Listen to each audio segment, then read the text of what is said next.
Jouons à un jeu. Et écoutez bien les phrases qui vont suivre parce que pour une fois, vous allez apprendre les règles de mon jeu seulement après le début du jeu. C'est parti.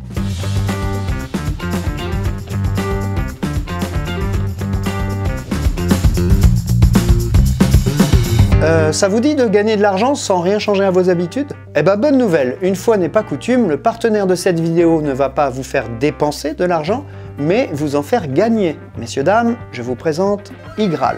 iGraal, c'est le leader des sites de cashback. Alors le cashback, c'est quoi? Eh ben le principe est simple.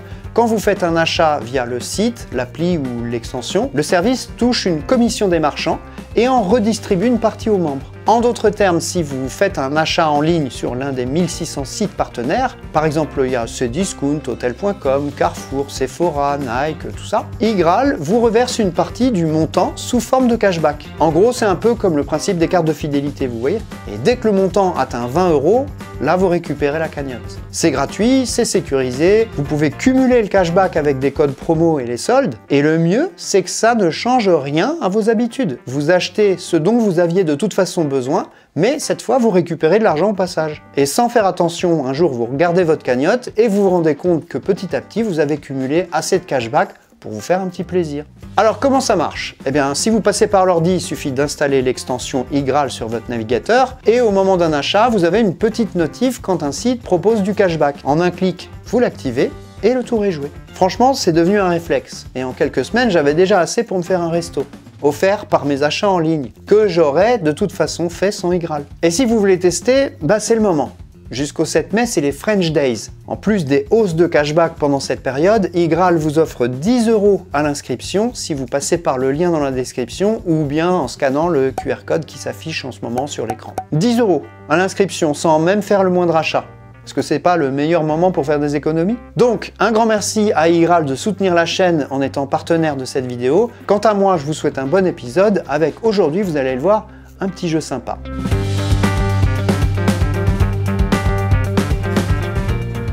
Au changement de côté du tie-break, son erreur c'est clairement de penser qu'il est à 2 points d'une perf à 2-6 après ce mini-break, au lieu de se focus sur son grip qui le gênait depuis le service slicé du jeu précédent. La translocation isotopique des chondrocytes métasynaptiques génère une dystrophie holistique des ganglions pseudomyéliniques.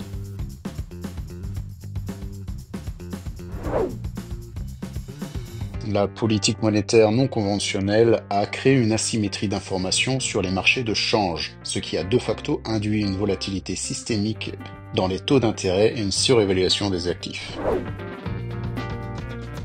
En middle position après un limp UTG, j'ai tribet avec un stack de 40 BB contre un joueur tight agressive. Mais il m'a fort bet shove et j'ai dû fold ma main. Vous aurez compris, vous avez ici 4 phrases qui concernent les milieux du tennis, de la médecine, de l'économie et du poker. Le but de mon jeu est très simple. Tout au long de cette vidéo, je vais vous livrer plusieurs phrases de cette sorte. Et votre but, à vous, c'est de deviner quelles phrases ont du sens et quelles phrases n'en ont absolument aucun. Car il ne vous aura pas échappé que ces 4 affirmations utilisent un tel jargon technique inhérent à leur discipline que, de deux choses l'une, soit vous êtes familier avec ce domaine et vous saurez tout de suite si telle ou telle phrase a du sens ou non, soit vous n'y connaissez rien et la proposition en question est juste incompréhensible pour vous, qu'elle soit réaliste ou pas. Ce qui va nous intéresser ici, au-delà des résultats du petit jeu, c'est la situation suivante. Imaginons une personne A qui prononce la phrase suivante à une personne B qui est totalement ignorante en mécanique auto. Se peut-il que cette personne A réussisse à la convaincre qu'elle est spécialiste en mécanique automobile? Si vous pensez que oui, je suis d'accord avec vous. Personnellement, moi, j'y connais vraiment rien en mécanique et tout ce que j'ai regardé dans ce domaine les 10 dernières années, c'était vilebrequin. Alors quand moi, j'entends des mots comme distributeur, circuit de refroidissement ou encore pompe à injection, j'ai tendance à accorder du crédit à mon interlocuteur. Pourquoi ? Parce que mon interlocuteur utilise le jargon de la mécanique. De la même façon, la phrase numéro 4 est crédible, parce qu'elle utilise des termes comme UTG, 3-bet ou fold sa main, qui sont clairement issus du jargon du monde du poker. Mais je vous le rappelle, il se peut que l'une de ces phrases n'ait aucun sens. Ou même les deux. À moins qu'elles veuillent toutes les deux dire quelque chose. Lors des sessions en ITT, après des prompts physiques pour des mandants PEX sur un item préférentiel, j'ai renforcé avec un ratio variable avant de basculer sur des tests en intraverbal avec d'autres SD pour tester la généralisation. Alors comment savoir? Et surtout, comment être sûr que la personne qui utilise ce jargon n'est pas en train de m'embobiner avec des termes pompeux qui n'ont d'autre but que de m'embrouiller? Eh bien c'est simple. Si ce texte a du sens, alors celui ou celle qui la prononce ne devrait pas avoir de mal à reformuler et redéfinir les termes plus simplement. Après tout, si il ou elle utilise un tel jargon, c'est certainement qu'il connaît la discipline dont sont issus ces termes, non? Par exemple, un tennisman pourrait vous expliquer plus simplement la phrase en vous parlant de tennis. C'est-à-dire en vous expliquant ce qu'est un tie-break, qu'est-ce que c'est qu'une perf à 2-6 ou encore en quoi consiste un service slicé. Bref, utilisez le tennis pour vous expliquer son jargon. Autre exemple, un joueur de poker pourrait vous expliquer ce que c'est qu'un limp, que l'abréviation UTG signifie under the gun, et que fold sa main veut juste dire qu'on quitte le jeu. Bref, utilisez le poker pour vous expliquer son jargon. Alors, où est-ce que je veux en venir, me direz-vous? Eh bien, maintenant, ajoutons une autre phrase. Elles fonctionnent grâce à leur rayonnement énergétique sur notre corps et grâce à l'émission d'une vibration qui va entrer en résonance avec notre propre système vibratoire. Cette phrase, c'est une définition du fonctionnement de ce qu'on appelle la lithothérapie. Et autant vous le dire tout de suite, cette phrase ne fait pas partie de notre petit jeu, parce que je vous le dis, elle ne veut strictement rien dire. Elle aussi, elle utilise un jargon bien spécifique. Mais contrairement aux phrases précédentes, elle n'utilise pas son propre jargon de la lithothérapie. Non. Regardez bien les termes utilisés. Rayonnement, énergie, résonance, système vibratoire. De quel jargon sont issus ces termes? De la science. En suivant notre fil de pensée, on se dit que la personne qui prononce cette phrase doit donc être en mesure de reformuler ses propos en utilisant la science pour nous expliquer ce jargon. Non? Et pourtant, elle ne le fera pas. Pourquoi? Parce qu'elle en est incapable. Pour la bonne et simple raison que ces mots mis les uns après les autres n'ont purement aucun sens scientifiquement parlant. Et de là découlent deux options. Soit la personne l'ignore, et ça implique donc qu'elle utilise des termes techniques sans rien connaître de ce qu'ils veulent dire dans la réalité. Ce serait comme par exemple un joueur de golf qui utilise les termes putt, green ou fairway sans savoir de quoi il parle. Soit la personne en est consciente, et là c'est un problème, parce que si c'est le cas, ça sous-entend qu'elle utilise le vocabulaire scientifique dans un but bien précis, et qu'il va être délicat pour elle de vous expliquer les termes qu'elle emploie. Parce que quitte à être lourd, je préfère le préciser encore une fois.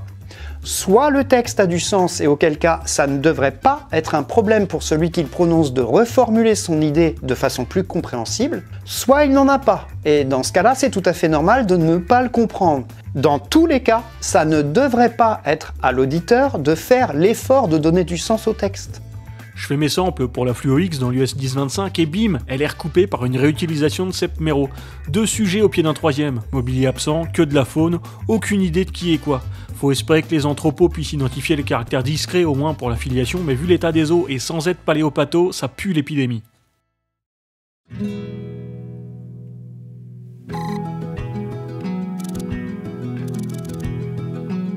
Un vidéaste sceptique, Mycelium, pour ne pas le citer, Mycelium s'il te plaît, refais des vidéos, avait même donné un nom à ce genre de pratique, le RBL, pour Random Bullshit Language, qu'on pourrait traduire par langage CSA, pour charabia scientifico-aléatoire, quand il est cantonné au jargon scientifique. Et l'objet de cette vidéo, c'est de vous montrer que le langage CSA est malheureusement diablement efficace. Pourquoi? Exactement pour les raisons que je vous ai détaillées en début de vidéo. Si on n'est pas expert soi-même d'un domaine, il ne nous est pas possible de distinguer la véracité du discours qui utilise le jargon de ce domaine. Et c'est donc un moyen très facile d'enfumer les gens pour leur vendre leurs produits ou leur thérapie. Le gradient géothermique des faciès métamorphiques de type éclogitique induit une rétrogression isochrone dans le champ PT lors de l'exhumation subductionnelle. Et si vous pensez que c'est difficile, détrompez-vous. Je vous ai préparé un petit jeu avec quelques cartes sur lesquelles j'ai indiqué un mot ou une expression scientifique.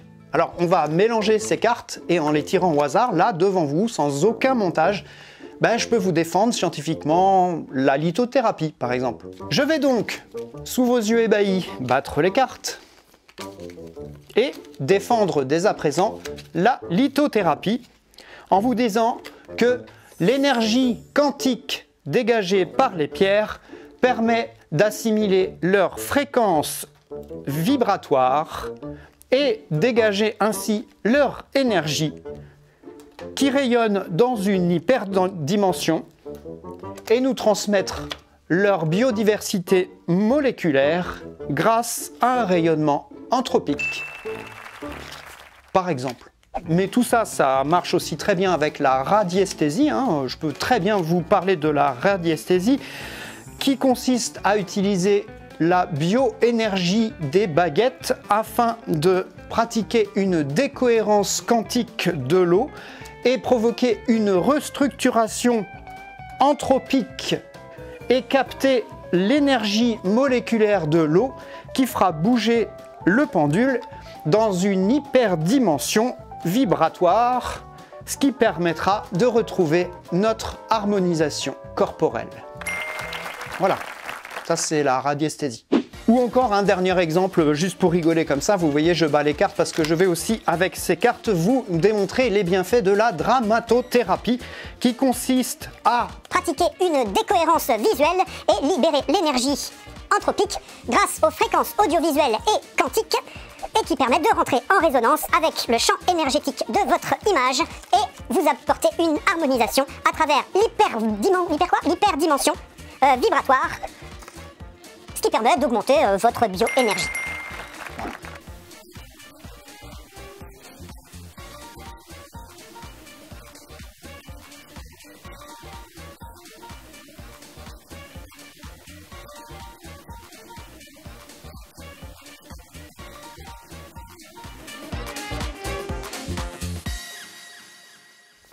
Au passage, j'espère que vous n'avez pas cru à la dramatothérapie parce que ça, je l'ai complètement inventé. Hein. Dramato, c'est l'anagramme de Matador. Vous voyez? Bon, eh ben, quand on va faire un tour dans le merveilleux monde des thérapies alternatives ou des pratiques non conventionnelles, ce langage que vous l'appeliez CSA ou RBL, comme aime l'appeler la chaîne Mycelium, vous le trouverez à chaque coin de rue, partout, dans tous les sens. Sauf que moi, s'il y a bien un truc que je déteste au plus haut point dans la vie, c'est être manipulé. Je déteste me dire qu'on se joue de moi. Et que juste parce qu'on utilise un vocabulaire que je comprends pas, je suis en train de me faire berner. Et ne vous mentez pas, vous êtes comme moi. Personne n'aime croire des trucs faux. Alors comment on fait puisqu'on n'y connaît rien soi-même? Eh bien c'est simple, on revient aux bases. La charge de la preuve. Ce n'est pas à vous de vérifier si ce que dit votre interlocuteur est vrai. C'est à lui ou elle de vous apporter des preuves que ce qu'il avance est vérifié. Donc par conséquent, la méthode est simple. Quand vous avez le sentiment qu'on vous balance des informations à grands coups de langage CSA, stop!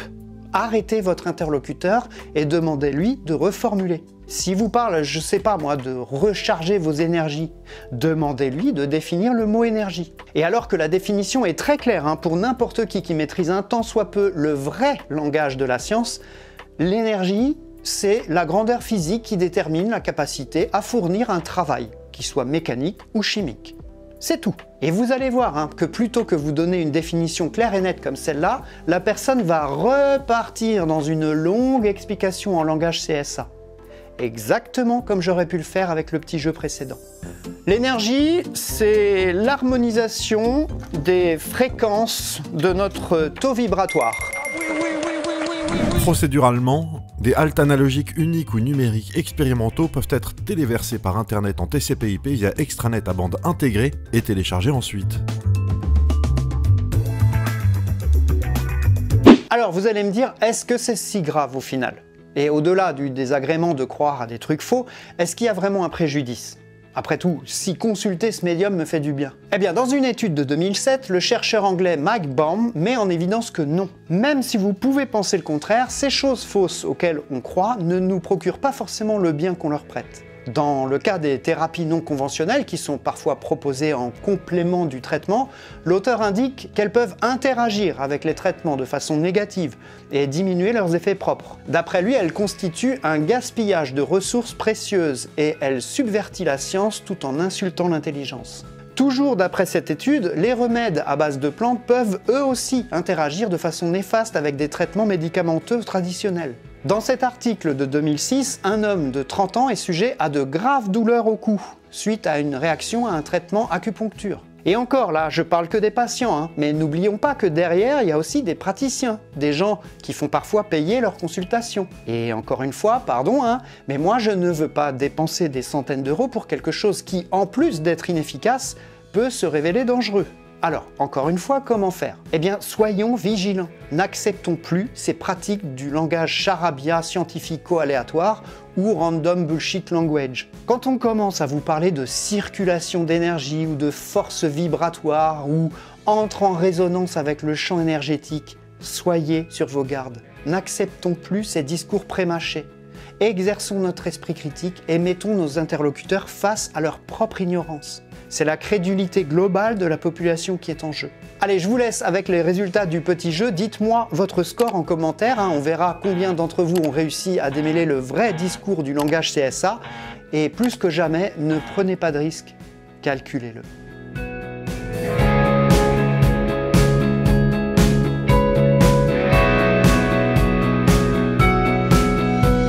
J'espère que cette vidéo vous a plu. Merci encore à Igral d'être partenaire de la chaîne. Je vous rappelle que vous avez 10 € offerts pour toute inscription en passant par mon lien en description ou via le QR code. Moi je vous dis à très bientôt pour une nouvelle histoire.